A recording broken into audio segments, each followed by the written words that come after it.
Chaos on Detroit's west side. Hundreds of people getting together on the streets, lighting off fireworks, doing donuts, harassing bus drivers. It all ends with a car set on fire.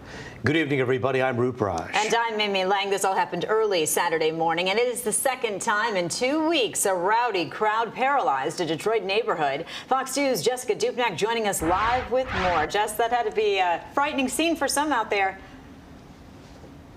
Yeah, Amy and Rue, we've been covering these street takeovers for several years. That's definitely not new here in the city of Detroit. It kind of ebbs and flows, but this one, it was pretty bad. We're talking about 200 people really paralyzing a Detroit neighborhood for about an hour and a half. This time they had fireworks. They were shooting them off at cars. Even when Detroit Fire came, they were shooting them at those firefighters, and they also jumped on DDOT buses. This was absolute chaos, and a lot of it was caught on video. Take a look. It was extremely chaotic. It was almost riot level.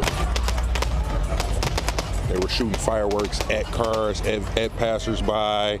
They were threatening to shoot people. A street takeover on Detroit's west side for an hour and a half. Detroit police say about 200 people packed the intersection of 7 Mile and Meyers. It's crazy to me that no one got killed. I mean, truly, look at what was going on.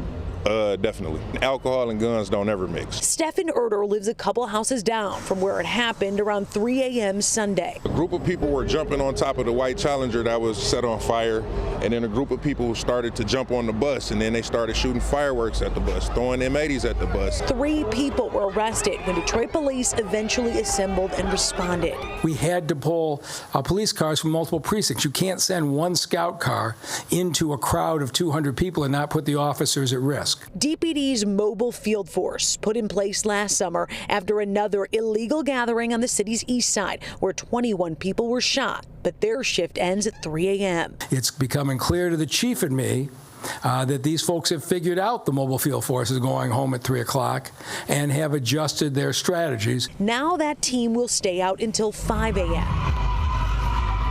Sources say these street takeovers draw crowds from the city and suburbs, and they organize on social media for social media. They're not going to get no likes in the parking lot, but if they shut down 7 Mile, they will. This time, Stephen cleaned up liquor bottles off the block. He says next time, he doesn't want it to be bodies. Hopefully in the future, this is curtailed because it can potentially escalate into something far greater.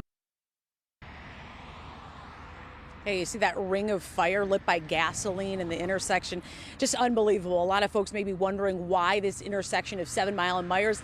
It's unclear. There's 3 or 4 green light locations out there, cameras everywhere. We didn't get a clear answer as to why that intersection in particular. Now, another change that was announced today by the mayor, he says any gathering that comes in, any call that comes in about a gathering of young people, that's now going to be a priority 1 911 call. That means it's escalated to the top of the pile for DPD officers, and they'll respond quicker. Again, also that mobile unit that's trained to break up these kinds of gathering, they're extending their hours at least through the summer from 3 a.m. to 5 a.m., hoping to end some of this pretty crazy activity. Reporting live on Detroit's west side, Jessica Dupnack, Fox 2 News. You know, preface it by saying these officers have incredibly difficult jobs that not all of us understand what goes into it. But you mentioned they were shooting off those firecrackers while first responders were at the scene. So I get that this was a tough scene to control, but 200 people in an hour and a half of this just going on. Is there a reason it went on for so long? Well, Stephen, who you heard from in this story there, he kept calling 911. 911 dispatchers reported that they understood that they were getting calls, but the problem is at 3 a.m., that mobile unit that's trained for this, they're gone for the night.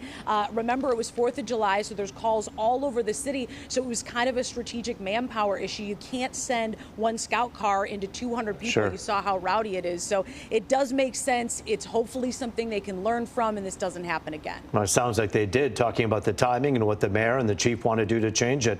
Hey, they should all know the police are watching and the city's watching too. Jessica Dupnack for us live tonight. Thank you.